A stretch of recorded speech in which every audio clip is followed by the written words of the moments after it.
దేశంలో ఎక్కడా లేని విధంగా టీఆర్ఎస్ ప్రభుత్వం పేదల కోసం డబుల్ బెడ్రూమ్ ఇళ్లను నిర్మిస్తుందని మంత్రి హరీష్ రావు అన్నారు. ప్రతిపక్షాలు కావాలనే అధికార పార్టీపై ఆరోపణలు చేస్తున్నాయన్నారు.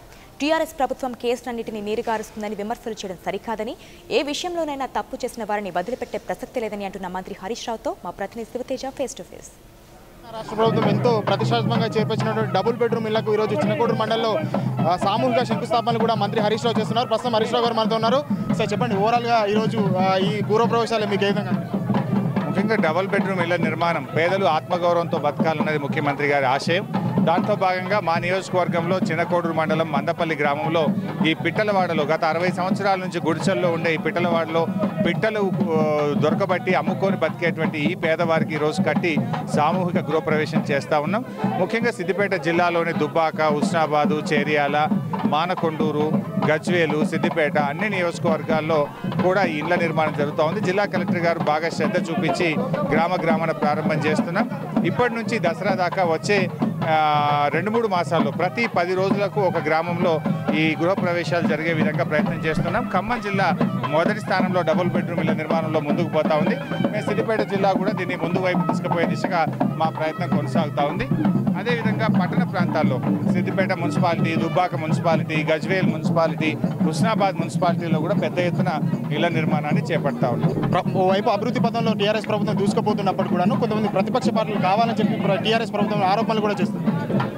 అంటే సరే, రాజకీయాలు చేయడానికి ఒక హద్దు ఉంటుంది.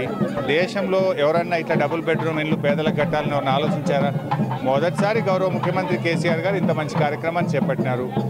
ఇటువంటి ఆలోచన కానీ ఇంత గొప్ప ప్రయత్నం ఎప్పుడూ జరగలేదు. మంచిని హర్షిస్తే, మంచిని మీరు గౌరవిస్తే ప్రజలు మిమ్మల్ని హర్షిస్తారు. ఇలాంటి మంచి కార్యక్రమాలను కూడా మీరు విమర్శిస్తే ప్రజల్లో ప్రతిపక్షాలే పలుచన అయితే తప్ప టీఆర్ఎస్ పార్టీకి వచ్చే నష్టం లేదు. కొంత ఆలస్యం జరిగిన మాట వాస్తవం. ఇప్పుడిప్పుడే ఊపందుకున్నది. ఇప్పుడిప్పుడే వేగంగా డబుల్ బెడ్రూమ్ ఇళ్ల నిర్మాణం జరుగుతూ ఉంది. రాబోయే రోజుల్లో ఇంకా వేగాన్ని పెంచుతాం. ఇంకా వేగంగా డబుల్ బెడ్రూమ్ ఇళ్ల నిర్మాణాన్ని పూర్తి చేస్తాం. చివరిగా ఒక ప్రశ్న చెప్పండి. ఏదైతే మియాపూర్లో జరిగిన భూకంపకోణం కావచ్చు, మొన్నటి జరిగిన నయీం కేసు ఇష్యూ కావచ్చు, తర్వాత జరిగినటువంటి ఈ విషయాల్లో అన్నింటిలో కేసులో ప్రభుత్వం జాప్యం చేస్తుంది అని ప్రతిపక్షాలు ఆరోపిస్తున్నాయి. దీనిపైన మీ కామెంట్? జాప్యం చేసే ప్రశ్నే లేదు. చట్టం తన పని తాను చేసుకోబోతుంది. చట్టం ఎవరి పట్ల కూడా ఉపేక్షించేటువంటి ప్రశ్న ఉండదు. గౌరవ ముఖ్యమంత్రి కేసీఆర్ గారు వారు బయటకు తీసిందే తప్ప ఇదేదో ప్రతిపక్షాలు తీసింది కాదు, ఎవరు అడిగింది కాదు. ప్రభుత్వమే చిత్తశుద్ధితో ఇలాంటి సమస్యలను గుర్తించి ఆ ప్రభుత్వ ఆస్తులను కాపాడాలని బయటకు తీసుకొచ్చింది. నయీంను పెంచి పోషించింది ఆయా పార్టీలు అయితే నయీంను కంట్రోల్ చేసినటువంటి పార్టీ టీఆర్ఎస్ పార్టీ. మియాపూర్ భూ కుంభకోణం ఏ ప్రతిపక్షాలో ఏ పత్రికలో వచ్చింది కాదు. ముఖ్యమంత్రి గారి దృష్టికి వచ్చినప్పుడు ముఖ్యమంత్రి గారి వెలికి తీసి దాన్ని కాపాడినటువంటి ప్రభుత్వం టీఆర్ఎస్ ప్రభుత్వం. అంటే కేవలం మీది రాజకీయ దురుద్దేశంతో మీరు చేసే ప్రయత్నమే తప్ప విమర్శ తప్ప ఇందులో ఏం.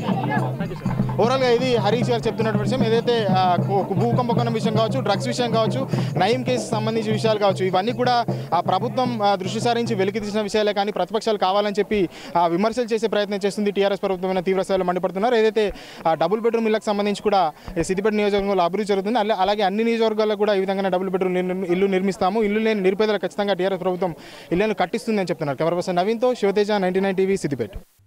For more updates, please subscribe 99 TV Telugu.